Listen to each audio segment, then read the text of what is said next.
And to walk us through this disturbing development is the Chief Operating Officer, Halogen Group, Wale Adeagbo, who joins us live via Zoom from Lagos. Good to have you join us. Thank you. Thanks for having me. So this has been termed, the security situation in the country has now been termed a national crisis because there is no region that is free of these issues. But let's even focus on what has been happening in the past few months. We've seen kidnapping for ransom of school students. We've seen kidnapping and killings of people. Commissioners have not been spared. Government officials have not been spared. Just ordinary citizens have been killed, houses burnt, whether terrorism or banditry, whatever we call it.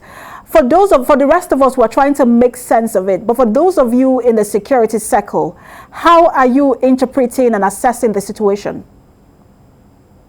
Thank you once again for having me. It's absolutely obvious that the approach that the government has taken is appearing like a very blanket approach.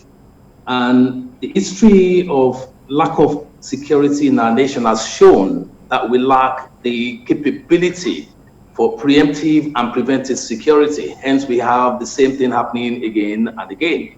And there seems to be a big gap, a void, in multi-agency intelligence sharing and interoperability across all our security agencies. So all this needs to be dealt with. But most importantly, from the viewpoint of citizens, there's the need to start to redefine what this all means, because trust has been lost. For a nation where we have 8.8 index as compared to the global average of 5.2 in security threats, we're high up on that map. We're now top 5 of security terrorist nation across the world. So we're not doing quite well. What we need to start to do now is to start to redefine what security means for individuals and people within the nation.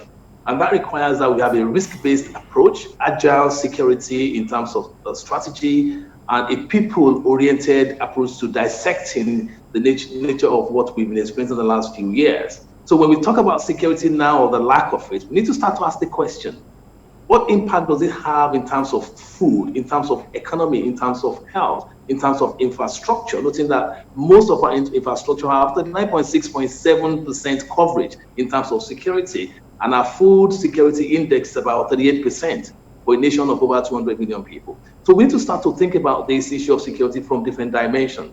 When we start to boil them down to concepts and ideas and nomenclature that citizens can understand better, then a citizen approach to dealing with it will start to emerge. Because currently it seems we live in a world of two conversations. We have the government talking about security, and we have people like you and me worrying every single day and night about whether we are secured or not as citizens of Nigeria. Absolutely. I guess that's the part where people really don't understand, the ability to bridge that gap between what government thinks of security and what the people think of security. But I want to circle back to something you said earlier in terms of our preemptive approach to security and intelligence sharing. Some time ago, if you remember, in May, where the IGP said, the IGP at that time said there was a warning of an imminent attack in the Abuja metropolis, but the military refuted that and said there was nothing like that. I was seeing a situation where there is also warning of an imminent attack in Lantan because of the movement of people into that area. What should be done in the normal setting, when everything is right? What should be done with information like that? Thank you very much.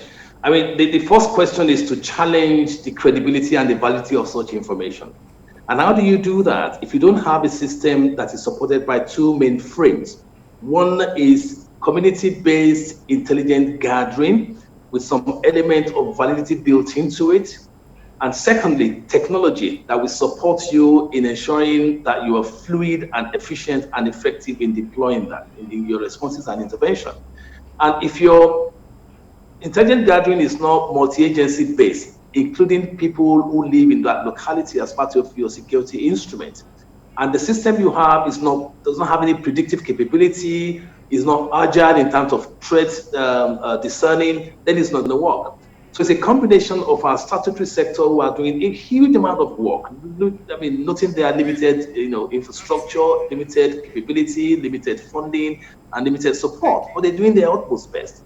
But the divide and the gap that needs to be bridged is how you engage The private sector, for instance, where we have millions of people working in the private security sector, and the local community where these things happen. As somebody said earlier, the perpetrators are not ghosts, and then overlaying this with structured systemic approach to security intervention, supported, of course, by technology. When you plug those gaps, then it'll be easier for you to predict, it'll be easier for you to respond, and it's easier for you to discern and validate where you have the right intervention. And most importantly, it'll be easier also, to a certain degree, the level of resources that you deploy in ensuring that things work better in making your communities and your citizens safe. So there's a need for that multifaceted approach Absolutely. in dealing with it. It cannot be narrow.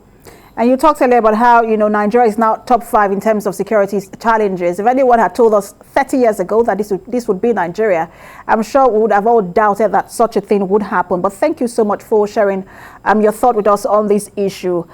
Chief Operating Officer, Halogen Group, Wale Adeagbo.